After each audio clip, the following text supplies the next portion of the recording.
1925년 제네바에서 회의가 있었습니다. 아동 복지를 위한 세계 회의. 세계 회의라고 해봤자 유럽 국가들 중심의 회의입니다만은 어쨌든 그 회의에서 어린이는 인간으로서 대접받을 권리와 그리고 그런 특권이 있다. 어린이 참으로 소중히 여겨야 한다 하는 그런 것을 결의를 했어요. 아동 복지를 위해서. 100년도 안 됐죠. 1925년이니까. 그 일을 계기로 해서 세계 곳곳에서 어린이날이 정해집니다. 지금은 아프리카에 있는 아주 가난하고 그런 나라조차도 어린이날은 다 있습니다. 자, 그러면 세계 최초로 어린이날을 제정하신 분이 과연 1925년일까? 아닙니다. 성경에 나오는 예수님이죠.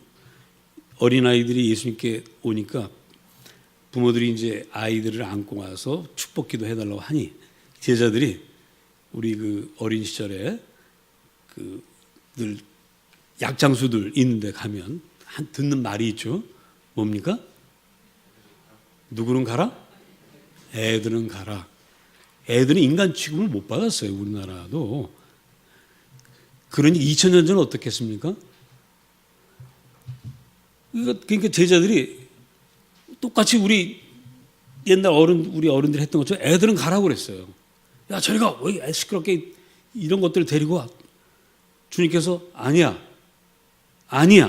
데려와. 걔들이야말로 주인공이고 너희들이 이런 어린아이 같지 않으면 천국에 들어갈 수 없어. 아이를 안으시는 거예요. 그 안고서는 일일이 축복기도 하십니다. 우리 성경에 나오는 이야기이기 때문에 그런가 보다. 그러나 사실 이게 천지가 개벽할 일이에요. 그때까지 아이들은 부모의 재산입니다.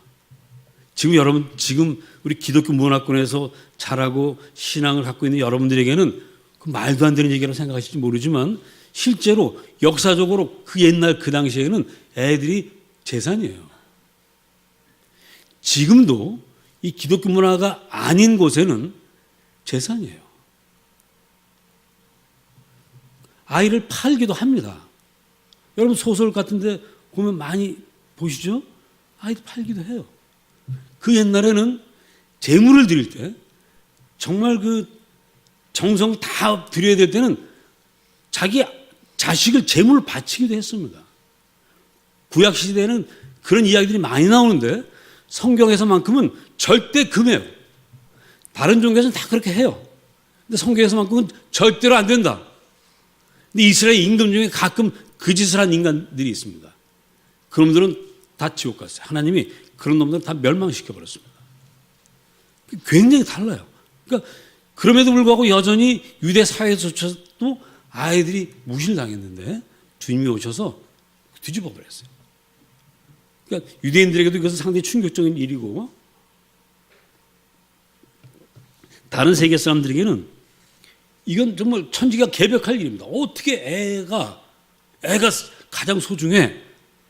우리도 얼마 전까지만 해도 우리 몇십 년 전만 해도 밥을 먹을 때 할아버지 거부터 챙겨요? 손자 거부터 챙겨요? 옛날에는 할아버지 거부터 챙기는 게 당연합니다. 애들은 저기 할아버지 상에서 남는 거 주워 먹는 게 당연한 것이었어요. 근데 지금 어떻습니까? 지금 뒤집어졌죠. 천지가 개벽한 일입니다, 사실은 이게. 자, 그래서 어쨌든 주님이 어린아이들이 대하는 그 모습을 보면서 사람들은 이게 뭔가 새로운 세상이 오는가? 이분은 정말 새로운 세상을 가져오는 분인가? 하고 생각을 했는데 정말 그분이 하는 일을 가만 보니까 정말 그런 거예요. 병자를 앉은 병이를 벌떡 일으키고 중자를 살리고 무리를 걷고 오병이어의 역사를 일으키고 이분이야말로 정말 천지를 개벽시킬 새로운 세상을 가져오실 분이다. 그래서 청년들은 자기 생업을 다 버리고 예수님 따라갑니다. 그중에 대표적인 사람이 그중에서 12명만 뽑아서 12제자지 그 외에도 수많은 청년들이 예수님 따라다녀요. 그 12명만 특별히 이제 가려 뽑아서 사도로 훈련시키시는 것이고 많은 사람 따라갑니다. 왜? 천지가 개벽할 거니까. 그 생업이고 뭐고 다 집어치우고 주님만 따라다닙니다. 가족들이 너 미쳤니 지금? 예수만 따라다니면 네 가족들은 어떻게 하려고 그래? 그래도 말 안 듣고 따라다닙니다. 바리새인들도 제사장들도 다 기겁을 해요. 도대체 이분이 누구지? 당황스럽고 이분을 어떻게 좀 해보고 싶은데 할 수가 없습니다.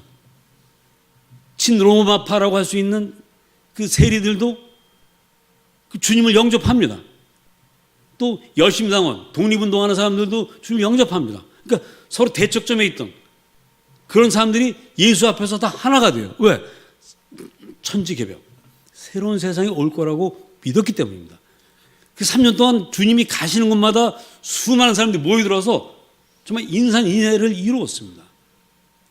그런데 그러고 1년이 지나갔어요. 천지가 개벽되지 않습니다. 2년이 지나갔습니다. 여전히 세상은 그대로예요.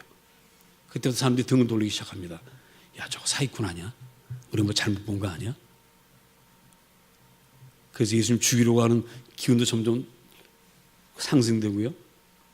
그러다 마침내 예수님께서 제자들이 세 번에 걸쳐서 나 이제 죽는다?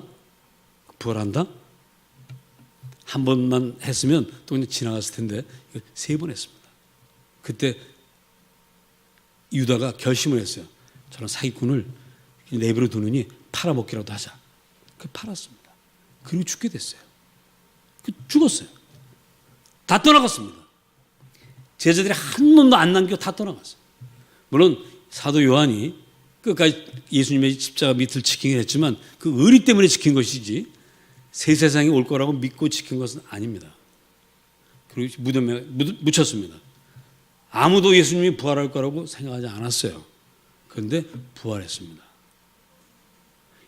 부활하신 주님을 보면서 제자들은 어떤 흥분에 사로잡혔을까요? 야, 죽은 사람이 살아났어.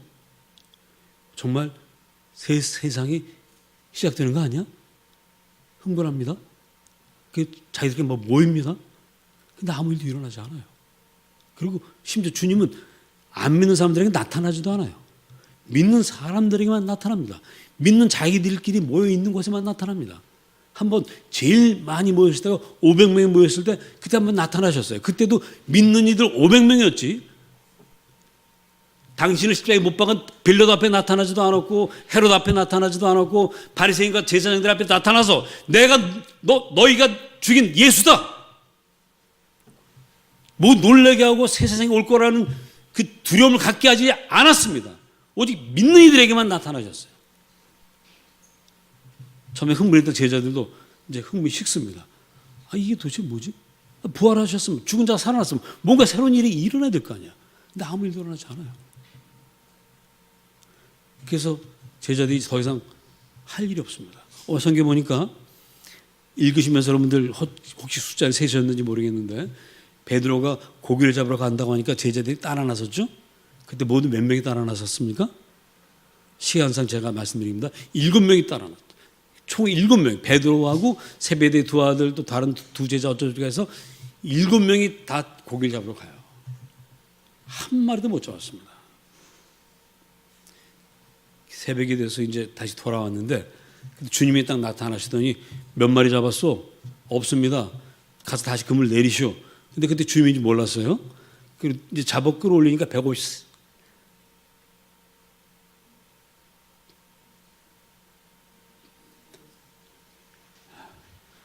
153 하면 안 되는데 153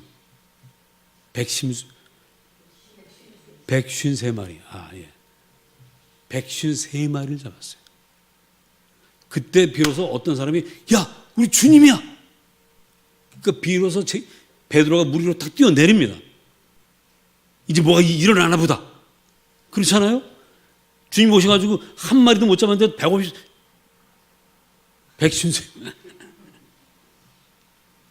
153 하면 또 이게 마리아라고 하기 이상한. 잠깐 쉽시다. 자, 한 마리도 못 잡았던 고기를 153마리를 잡았으니 흥분할 만하죠. 야, 이제 진짜 부활한 주님이 정말 뭔가를 시작하시나 봐. 천지를 개벽시키나 봐. 그래서 막 뛰어내린 거예요. 그랬더니 자, 다들 올라와라. 이제 일단 밥부터 먹고 시작하자. 밥 먹는 게 굉장히 중요하죠. 우리 좀 밥부터 먹자. 그래서 가보니까 이미 불이 피워져 있고요. 그 위에 생선이 구워지고 있습니다. 떡도 있습니다. 물도 있습니다. 주님이 다 준비해 놓으신 거예요. 제자들에게 먹어라. 다 먹었어요. 이제 힘을 냈습니다. 자, 이제 진짜 이제 주님께 뭘 하시나 보다. 이렇게 다 주님 말씀을 기다립니다. 근데 주님께서 그 중에서 이렇게 하셔야 돼요. 사실은 제자들이 기다리는 상황은 뭐냐면, 자, 다 먹었냐? 이제 힘을 내서 내가 드디어 일을 시작하겠다. 천지개벽하는 일을 시작할 테니 따라와라. 너희들 뒤에 저기 하늘에서 내려온 천군 천사들이 100만이 있다. 가자. 저 로마를 다 밀어내고 여기에 새 나라를 세우고 이스라엘 세우고 이 세상 질서를 뒤집어 엎고 모두 악한 놈들을 다 감옥에 쳐놓고 자, 그런 세상을 시작하자. 가자! 막 그랬어야 돼요. 근데 주님 뭐라고 그러는지 아세요? 베드로이 뭐 성경에 보면 15절 보시면 그 분을 여러분들이 읽으시면 아실 거예요. 15절 읽어보십니다. 시작.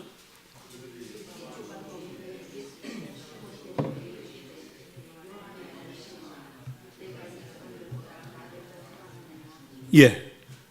자, 주님의 첫 마디가 제가 지금 말씀드린 그런 흥분할 만한 그런 일들이 아니라, 야, 시몬아, 네가 이 사람들보다 나를 더 사랑하느냐? 여러분, 이 질문을 들었을 때 베드로가 어떤 마음이 들었을까요? 흥분했을까요? 아니, 이 양반이 지금 천지가 개벽할 일이 일어나도 부족할 판인데 사랑 타령하고 있어? 그리고 그것도 다른 게 아니라 네가 이 사람들보다, 네 친구들보다 나를 더 사랑하느냐? 이걸 묻고 있어요. 마치 이것은 친구도 여럿이 있는데 그중에 한 친구, 내가 정말 굉장히 가깝게 생각하는 친구인데 오늘 보니까 걔가 나보다 쟤하고 더 친하게 지내는 것 같아. 화가 났어요. 그래서 걔 만났어. 물었어. 야, 너 정말 다른 애들보다 나보다 더 좋아하니? 이게 괜히 유치한 일이죠. 친구들 사이에 그 유치한 건데 그 유치한 마음을 우리가 다 갖고 있습니다. 조금씩은. 목사님이 나보다 저 사람을 더 사랑하나? 아니나? 이게 여러분들 생각하세요, 안 하세요? 여기 계신 분들은 그런 거 안 하죠. 다 성숙하시니까. 이제 그러고 묻는 거예요. 그러니까 베드로가 대답을 뭐라고 했습니까? 힘들어하게 했어요? 아니면 진지하게 했어요? 여러분, 이게 진지하다고 생각합니까? 대답하기를, 주님, 그러합니다. 내가 주님을 사랑하는 줄 주님께서 아십니다. 아니, 그 말이나 되는 소리를 하세요, 좀. 아무리 그럼 내가 얘네들보다 주님을 덜 사랑하겠어요? 그걸 질문이라고 하십니까? 사실은 그런 뉘앙스입니다. 2번 물어보고 3번 물어봤는데 3번 다 답이 다 그런 거예요. 내가 주님 사랑하는 거 주님 아시면서 왜 그걸 물어보세요? 라고 대답을 합니다.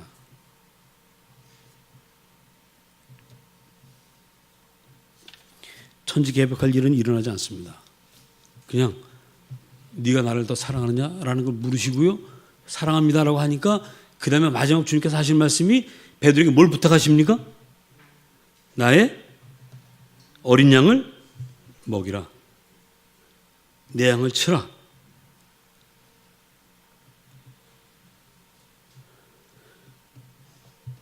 이게 끝이에요. 그리고 이제 승천하십니다. 우리 주님께서 마지막 하신 말씀이 내 어린 양을 먹이라는 것이었습니다.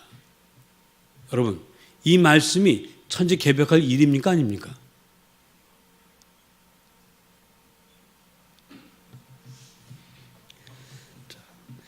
세상의 임금들이 신하들에게 이렇게 묻습니다. 신하야, 네가 나를 다른 신하들보다 더 사랑하느냐? 그럼요. 제가 사랑합니다. 그렇게 말하면 이제 그 임금은 그 신하에게 뭐라고 얘기할까요? 그래, 너는 내 백성을 먹이라고 할까요? 아니면 너는 그럼 이제 나를 위해서 목숨 바쳐 충성하라고 할까요? 뭐죠? 충성이죠. 충성하는데 어느 정도 해야 됩니까? 목숨을 바쳐야 됩니다. 그리고 그것을 당연하게 생각합니다. 그 옛날에 여러분 삼국지라는 그 소설을 보면 주군을 위해서라면 다 뭘 바쳐요? 목숨 바쳐요. 여러분 그 유명한 그 조자룡이랑 장군이 그 다리 이름이 갑자기 생각이 안 나네요. 무슨 다리에서 자기의 그 주군의 아들, 유비의 아들을 안고 걔를 지키느라고 혼자서 다리 위에서 그 조자룡이 쓴 그 있죠. 그걸로 막 해서 목숨 걸고 하는 거예요, 진짜. 주군도 아니고 주군의 아들을, 주군의 가족을 위해서까지 자기의 목숨을 내놓는 것이 고대 사회의 미덕입니다. 그러니까 아주 보편화되어 있었고요. 모든 그 신하들도 그렇고 심지어 백성들조차도 임금을 위해서 목숨을 바치는 것을 영광으로 알았고 당연한 걸로 알았고 그렇게들 살았습니다. 그게 고대 세계입니다. 자, 제가 지난 주간에 캄보디아를 갔다 왔어요. 이제 휴가를 거기 가서 좀 푹 쉬고 한 이틀 동안 푹 쉬고 하루만 소위 그 유명한 앙코르와트를 가봤습니다. 앙코르와트에 대해서 여러분들이 나중에 좀 찾아보세요. 제가 일일이 설명할 시간이 없습니다. 근데 그 거대한 그 사원들 그것들을 이제 어떻게 지었느냐면 그것들을 12세기에 지었는데 12세기에 그 지은 왕이 그 당시에 그 주변 모든 나라들을 다 정복했어요. 타이의 그 샴 왕국도 꼼짝 못하고 있었습니다. 그 위세를 등에 업고 어마어마한 사원들을 세웠어요. 아버지를 위한 사원, 어머니를 위한 사원, 어머니를 위한 사원이 그 유명한 바이온 사원이라고 해서 큰 나무가 스폭나무라는 것이 그 절 전체를 이렇게 다 감싸고 있습니다. 거기서 유명한 안젤리나 졸리의 그 영화 툼 레이더인지 뭔지 하여튼 그 영화를 거기서 찍었다고 해서 사람들이 아주 그 얘기만 하더라고요. 거기 가니까. 그런 것들을 지었는데 그리고 짓고 얼마 있다 12세기에 지었는데 13세기에 망합니다. 망해서 프놈펜으로 수도를 옮겨요. 그리고 거기서 몇백 년 동안 거기는 이제 텅 빈 집이 됐어요. 그 사이에 그 밀림이 돼버리고 나무가 자란 것입니다. 그거를 프랑스 식물학자가 그 식물 연구하다 찾아내가지고 다 걷어내고 지금 남은 걸 이제 이것마저 걷어내면 사원이 다 무너지기 때문에 놔둔 것 뿐입니다. 그것이 유적이 돼가지고 모든 사람이 가서 보고 있어요. 자, 그런데 제가 가보니까 거기 이제 가이드 얘기를 들어보니까 거기에 바닥에 있는 돌을 버리는 거예요. 보니까 돌이 두 가지 종류의 돌이 있습니다. 크기는 다 비슷비슷한데 제일 큰 돌은 하나가 1.5톤이에요.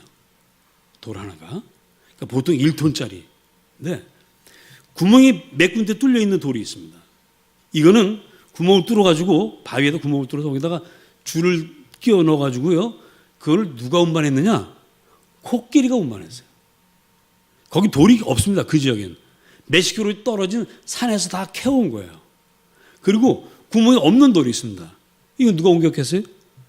사람이 옮기는 거예요. 사람이 수로를 많이 파가지고요. 최대한 가까이 그 뗏목, 대나무 뗏목 위에 그것을 실어가지고 왔고요. 나머지 구간은 또 인간이 다 들고 온 거예요, 그걸. 그럼 그때 사람들이 얼마나 많이 죽었을까요? 여러분, 사서삼경이라는 중국의 유명 고전들이 있습니다.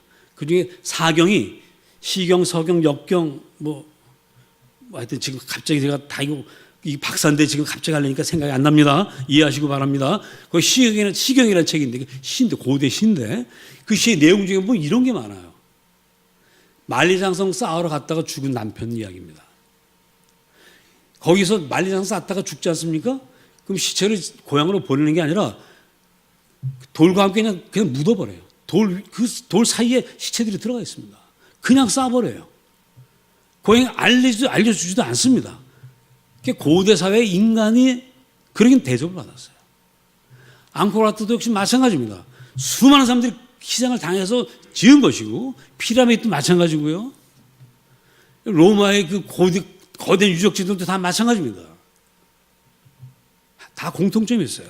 그렇게 지어놓고 나면 다 망했습니다. 그 다음에. 왜 망했을까요?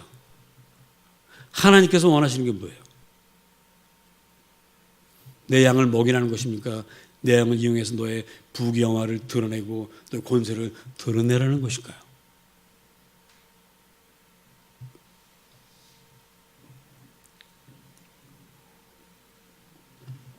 놀랍게도 세상의 모든 왕들은 다 이런 생각을 하고 이렇게 살아갑니다. 그걸 당연하다고 생각합니다. 성경도 이미 이것을 알고 있습니다. 이스라엘 백성들이 하나님께 하나님 우리도 왕을 세워주세요. 사무엘하 8장 10절 18절에서 사무엘을 통해서 경고하십니다. 야, 너희들에게 왕이 생기면 분명히 너희 아들들을 데려다가 전쟁터에 끌고 갈 것이고 농사짓게 할 것이고 왕을 위해서 부려먹을 것이다. 너의 딸들은 데려다가 왕궁에 데려가서 요리하고 빨래하고 청소하고 떡 굽고 이 일을 하게 될 것이다. 또 너희들은 세금을 10분의 1씩 왕에게 바쳐가지고 너희들은 정말 가난에 시달릴 것이다. 그래도 좋으냐? 그래도 좋다고 그랬어요.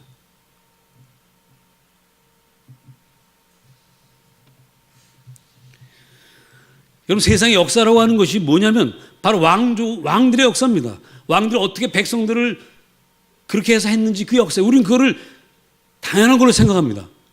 여러분, 광개토 대왕 아시죠? 그 유명한 광개토 대왕, 그 사람 훌륭한 왕으로 우리는 알고 있습니다만 영토를 확장시킨 왕으로 알고 있지만 사실은 수많은 백성들을 전쟁터에 동원해서 죽인 사람이에요. 우리가 배운 역사는 게 겨우 그런 겁니다. 여러분, 조선시대에 대해서 조선시대 역사하면 남는 게 뭐 있습니까? 뭐가 기억에 남으세요? 다 같이 한번 시작합시다. 시작. 태정, 태세, 문단세, 예성. 이게 다 외우시죠? 지금까지도 외우시죠? 그 기억나면 그것밖에 없어요. 왕조의 역사밖에 없습니다. 역사책에는 왕조실록밖에 없어요. 그래서 그 왕조실록이 뭐냐? 그 백성들의 고요를 짜먹은 거예요, 사실은. 그게 역사입니다, 그게. 비정상입니다. 하나님 뜻과는 전혀 다른 역사를 우리가 살아왔습니다. 자, 그런데 오늘 주님께서 삶의 권세 깨뜨리시고 부활하신 주님께서 마지막으로 남기신 말씀이 뭐냐면은 내 어린 양을 먹이라는 거예요. 주님의 어린 양은 누굽니까? 어린아이를 비롯한 모든 사람이에요. 모든 사람은 하나님의 형상대로 지음받은 하나님의 아들과 딸이요, 한 영혼은 온 천하보다 귀합니다. 어린아이는 어린이만을 위한 것이 아니라 여러분 모두를 위한 것입니다. 여러분 한 분 한 분이 온 천하보다 귀한 것을 알고 자부심을 가지고 자기 인생을 참으로 보람있게 의미있게 살아야 됩니다. 여러분 누구에게도 멸시당하면 안 됩니다. 무시당하면 안 됩니다. 여러분 하나님의 아들과 딸입니다. 잊으시면 안 돼요. 그런 대접받으면 안 돼요. 저항해야 됩니다. 여러분 부려먹으려고 하는 모든 독재자들, 권세자들에게 저항해야 됩니다. 이게 뭐 천지개벽이에요. 내 어린 양을 먹이라. 이게 천지개벽입니다. 여러분 임금에게 대적하는 그 사상들은 다 기독교에서 나왔어요. 어디에도 이거 없습니다. 성경의 나라들이 권세에 대적했고 소위 민주주의라는 걸 만들어낸 것입니다. 지금 다른 문화권 보세요. 민주주의 없습니다. 기독교 문화권 외에는 없습니다. 그들이 기독교 문화권이 민주주의만 배워가기 때문에 안 되는 거예요. 원리, 정신까지 배워가야 되는데 우리 민족이 그나마 지금 민주주의 흉내낼 수 있는 것은 기독교입니다.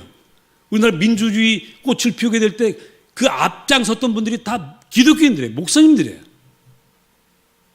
천주교도 나중에 뒤따라와서 같이 합니다마는 이게 또 내 어린 양을 먹이라는 이 말씀에서 나오는 겁니다.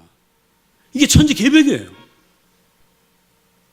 우리는 그 당시에는 아무런 세상에 변화가 없다고 생각했지만 2000년 역사가 흐르고 어마어마한 지구촌의 변화가 일어났습니다. 이제는 백성들이 주인 되는 세상이 됐어요. 우리나라도 대통령에게 별의별 욕을 다 해도 아무도 안 잡아갑니다. 제가 대학 다닐 때 술집에서 우리끼리 대통령 살짝 욕만 해도 붙잡혀갔던 시대였는데 천지가 개벽됐습니다. 천지 개벽되어 가고 있습니다. 그런데 이것을 가로막는 게 있습니다. 그것은 바로 우리 자신이에요. 여러분 제가 묻습니다. 돈이 좋으십니까? 주님이 좋으십니까? 왜 대답 안 해? 이 미련한 인생들아, 나처럼 대답하세요. 둘 다 좋습니다. 그렇죠. 둘 다 있어야 되잖아요. 자, 한 번 더 묻습니다. 주님과 돈과 그 중에 어느 쪽을 더 좋아하십니까? 이 대답 빨리 해야 돼요. 다시 한번 묻습니다. 여러분, 주님과 돈 중에 어느 쪽을 더 사랑하십니까? 그래요. 그건 분명 아시기 바랍니다. 세상에 이렇게 죄악이 여전히 가득한 것은 돈을 더 사랑하기 때문에. 수많은 사람들이 오랜 역사 속에서 왕이 되어야 한다는 것을 채택했어요. 근데 이제는 누구나 다 왕이 될 수 있는 기회가 열렸습니다. 천민도 왕이 될 수 있습니다. 뭐만 가지면 왕이 되죠? 빨리빨리 대답하세요. 지금 시간 없어요. 뭐만 있으면? 그래요. 돈만 있으면 누구나 왕 노릇할 수 있습니다. 아무리 가난한 집에서 태어났어도 어릴 때 그렇게 별 무시를 당했어도 나중에 돈만 벌어서 그냥 가지고 있으면 왕 노릇합니다. 그래서 사람들이 돈 벌려고 해요. 수단과 방법을 가리지 않습니다. 그게 무서운 거예요. 세상은 여전히 옛날과 다르지 않습니다. 이제 누구나 다 왕이 되려고 하는 것 외에는 다르지 않습니다. 이 세상을 우리 주님 2000년 전에 그렇게 해서는 안 된다. 천지가 결벽해야 된다. 너희는 서로 사랑해야 될 존재고 서로 도와야 할 존재고 서로가 목적인 존재가 되야지 서로를 이용해서는 안 된다라고 주님께서 이미 2000년 전에 말씀하셨고요. 이것을 계속해서 이끌어 가는 사람, 이걸 붙들고 들여 살아가는 사람은 천지를 결벽시키는 사람이고 그렇지 않은 사람들은 멸망의 자손이 되는 것입니다. 우리 주님은 돈을 사랑하는 것이 일만하게 뿌리라고 했습니다. 우리 주님은 이 땅에 오셔서 당신 십자가에 지심으로써 너희들이 돈을 사랑하는 것이 죄라는 것을 가르쳐 주셨습니다. 주님 십자가를 보면서도 하나님을 사랑하고 사람을 사랑하는 법을 배우지 못한 사람은 멸망하는 거예요. 그래서 여전히 자기가 임금이 되고 싶어하는 그런 죄인입니다. 그래서 저 여러분 이제 그 노력을 다 내려놓았습니다. 여러분 돈을 버세요. 그럼 돈을 사랑하지 마십시오. 여러분 세상에서 권세를 가지세요. 그 권세로 사람들을 위해서 희생하시고 봉사하십시오. 사람 부려먹지 마십시오.